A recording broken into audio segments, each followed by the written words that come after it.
Namaste. Namaste. My name is Prashanti and we're here today with Swami Atma.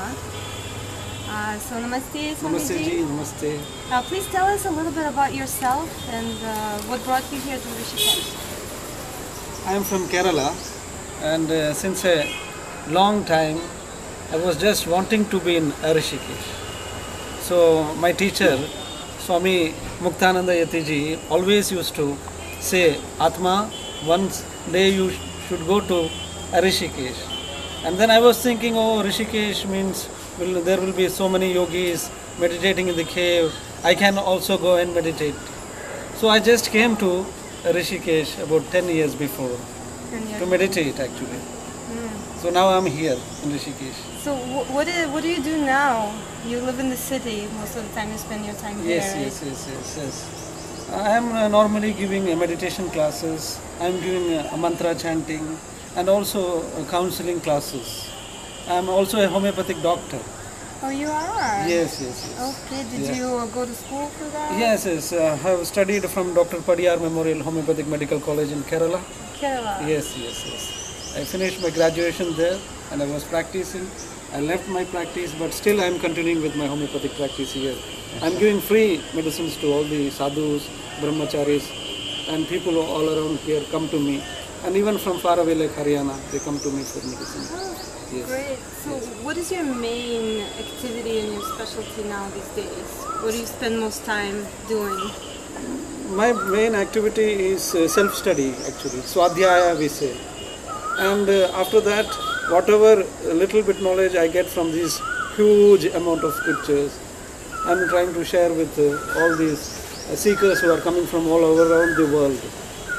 So it's like just sharing whatever about India, about Indian culture, about the Guru and Shishya tradition, which is known as Guru Shishya Parampara, which is very alive still now in India.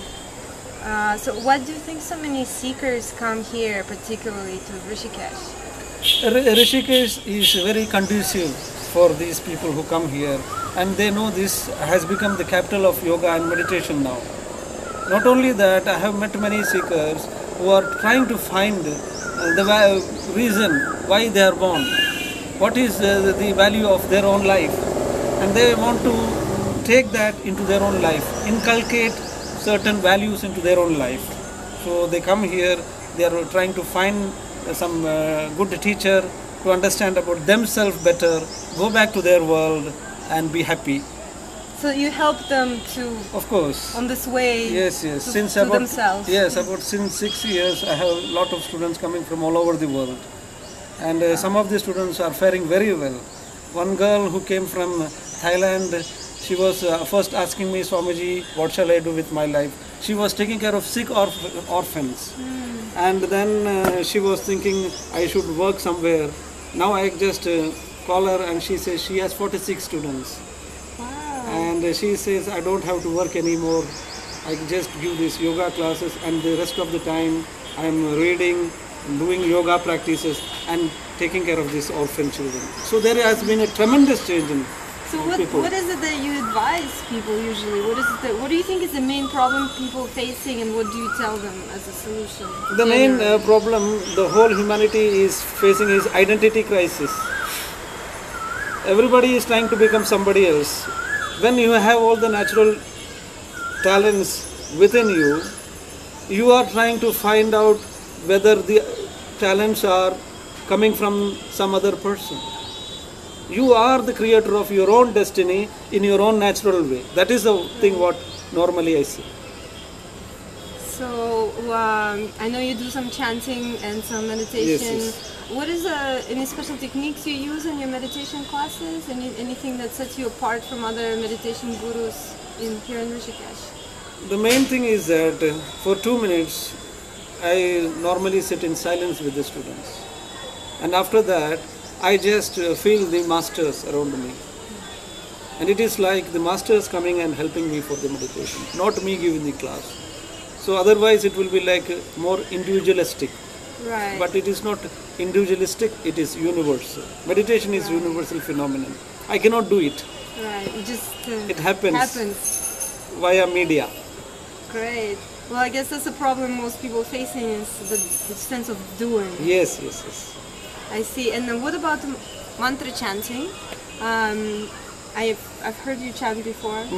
So you've practiced and you learned from a guru. Yes, yes, yes. So you teach people how to pronounce correctly Yes, and the yes. breath work and things like Yes, that. yes, yes, yes. So on a regular basis you teach students. Yes, as in a regular basis, I am teaching students how to chant mantra. I have been to South India, Coimbatore, in Dayananda Ashram. I learned this mantra chanting from there. So now I am using certain techniques which is helping students.